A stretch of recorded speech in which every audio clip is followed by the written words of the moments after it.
PP news 24/7 सच्चाई कलम की नोक पर। नमस्कार, पीपी न्यूज 24/7 में आपका स्वागत है। आइए नजर डालते हैं आज की खास खबर पर। अजमतगढ़ ब्लॉक प्रमुख प्रतिनिधि मनीष मिश्रा ने कार्यक्रम में उपस्थित सभी नौजवानों और क्षेत्रवासियों का अभिनंदन करते हुए कहा कि भारत परिषद संगठन के क्रांतिकारी साथी हमेशा अन्याय, शोषण व भ्रष्टाचार के विरुद्ध लड़ाई लड़ते चले आ रहे हैं। हमारे लिए यह खुशी की बात है कि मेरे लिए कोई सहयोग हो तो संगठन के साथ हम हमेशा खड़ा रहूंगा। श्री मिश्रा ने अपने ब्लॉक प्रमुख कार्यालय के कार्यकाल मात्र 3 महीने की उपस्थिति में बताया कि पूरे अजमतगढ़ ब्लॉक के हर गांव में सीसी रोड व नाली खंजा का कार्य आप जिस गांव में जाएंगे वहां कहीं न कहीं बनता हुआ नजर आएगा। हमारा उद्देश्य अपने विकास खंड को विकास में सबसे अग्रणी करना है। उन्होंने जनता से अपील किया कि बिना किसी भेदभाव के साथ अपनी समस्या मुझसे कह सकते हैं। मैं यथासंभव आप सभी की मदद करने के लिए तैयार रहूंगा।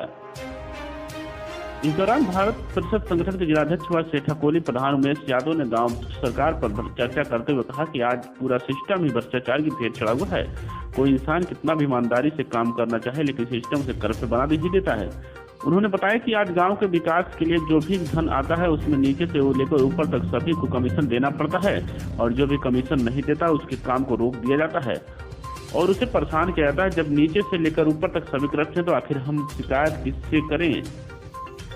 लेकिन गांव सरकार बनने के बाद यह भ्रष्टाचार बिल्कुल खत्म हो जाएगा। अंत में भारत सरकार परिषद के प्रदेश महासचिव बेचू यादव ने अजमतगढ़ ब्लॉक प्रमुख की निर्विरोध जीत को ऐतिहासिक जीत बताते हुए भारत परिषद संगठन तरफ से स्मृति चिन्ह प्रमुख प्रतिनिधि को भेंट किया और कहा कि इस ब्लॉक में न तो गुंडागर्दी हुई और न ही किसी सदस्य पर प्रशासनिक दबाव बनाया गया।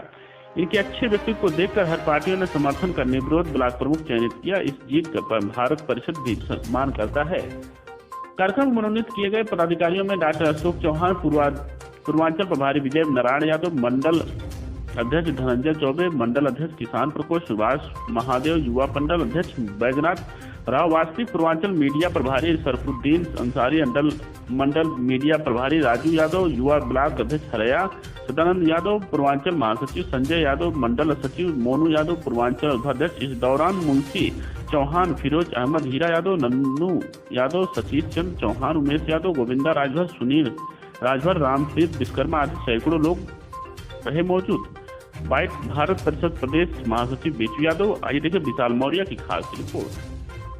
बेचू यादव, मैं एक समाजसेवी संगठन भारत परिषद का प्रदेश महासचिव हूँ। आज किस तरह के यहाँ पे कार्यक्रम कर रहे थे? कार्यक्रम तो जैसे यह है कि पहला भारत परिषद संगठन के पदाधिकारियों का ये चयन का कार्यक्रम था कि नए सिरे से पदाधिकारियों का चयन किया गया है, जिसमें काफ़ी संख्या में हर क्षेत्र से लोग भारत परिषद की सदस्यता ग्रहण किए हैं, पदाधिकारी बने हैं और नई ऊर्जा के साथ कार्य करने का अपना आह्वान किया है। मैं सभी साथियों का भारत परिषद के जो आज पदाधिकारी जो बने हैं, मैं उनका स्वागत अभिनंदन वंदन करता हूँ। तो भारत परिषद के आपका उद्देश्य क्या है? भारत परिषद एक भ्रष्टाचार अन्याय के खिलाफ लड़ाई लड़ने वाला संगठन है, जो हर गरीब शोषित पीड़ित व्यक्ति के साथ 2 कदम चल करके उसको न्याय दिलाने का काम करता है। और हम लोग वही संघर्ष में आज 20 साल से इस संगठन को अपने आजमगढ़ जनपद में, मंडल में और पूर्वांचल में इसको बढ़ाने का काम हम लोग अलग दिलाने का काम कर रहे हैं। जैसा कि सुना जा रहा था आपके संगठन से गांव सरकार की मांग की जा रही थी, तो गांव सरकार और ये हमारे जो प्रदेश की सरकार, इसमें क्या मतलब अंतर है? देखिए, जैसे व्यवस्था जो दी गई संविधान में, जब देश आज़ादी के बाद जो संविधान व्यवस्था दी गई उसमें दिया गया कि केंद्र की सरकार, प्रदेश की सरकार और गाँव की सरकार। लेकिन केंद्र की सरकार लागू हो गई, प्रदेश की सरकार लागू हो गई, लेकिन गांव की सरकार जो है अब तक लागू नहीं हो पाई। और गांव की सरकार के लिए कोई भी पार्टी या कोई भी नेता हमारा जो है आज तक कोई आवाज़ नहीं उठाया। इसलिए हम लोग भारत परिषद संगठन के माध्यम से गांव सरकार की जो संवैधानिक व्यवस्था जनता की है, गांव के लोगों का अधिकार जो मिलने की आज़ादी उसमें है, मैं उस चीज़ को यह भारत परिषद संगठन उठा रहा है। गांव सरकार का मुद्दा को लेकर के गांव-गांव जा रहा है, लोगों को जागृत कर रहा है और एक जनचेतना फैला रहा है कि गांव सरकार के बारे में सभी लोग इकट्ठा हुई, गांव सरकार को लागू करिए। जब हमारी गांव सरकार लागू हो जाएगी तो गांव में ही हमारी सारी सुख सुविधा हो जाएगी। उसमें गांव में सेक्रेटरी हमारा रहेगा, उसमें दरोगा रहेगा, उसमें सिपाही रहेगा, लेखपाल रहेगा, कोर्ट बनेगी, थाना बनेगा, यानी सारी सुविधा जो है कि गांव में हो जाएगी। हम लोगों को नेताओं का गुलाम बन करके नहीं रहना पड़ेगा, हम लोगों को पार्टियों का गुलाम बन के नहीं रहना पड़ेगा, बल्कि नेता लोग गांव की तरफ आना लोग चालू कर देंगे। आज कोई भी नेता चुनाव जीतने के बाद 5 साल तक गांव की तरफ ताकता नहीं है। क्यों नहीं ताकता है? कि हमारी गांव की सरकार नहीं है। वो अपनी सरकार में हम लोग को चंगुल में फंसा करके अपना लूटपाट का धंधा लोग करते हैं, इसलिए गांव की तरफ कभी ध्यान नहीं देते हैं। गांव सरकार लागू हो जाएगी तो जान लीजिए कि गांव की जनता आज़ाद हो जाएगी और हम लोग नेता के पीछे नहीं भागेंगे, बल्कि नेता हमारे पीछे, गांव के पीछे भागेंगे।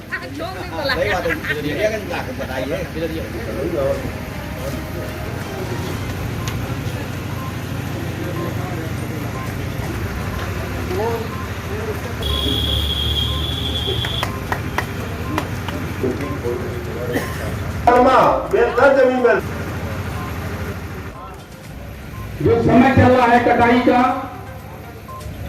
सारे लोग परेशान हैं। इसके बावजूद भी आप लोगों ने अपना बहुमूल्य समय निकाल करके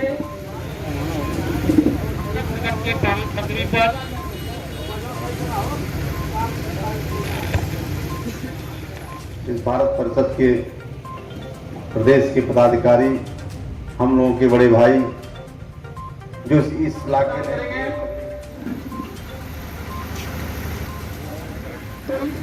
अमन यादव बुलऊ और 20 साल बीत गए हमारा संगठन हम लोग चलाते हुए, लगभग 20 साल हो गए। उनको मिल जाना चाहिए था ना। राजनीतिक, सामाजिक सरोकार से भरपूर देश प्रदेश की हर छोटी बड़ी खबरों से करेंगे आपको रूबरू। आइए रुक करते हैं आज के खबरों की ओर आपके अंदाज में। ताज़ा अपडेट के लिए चैनल को सब्सक्राइब, शेयर करें और बेल आइकन दबाना ना भूलें।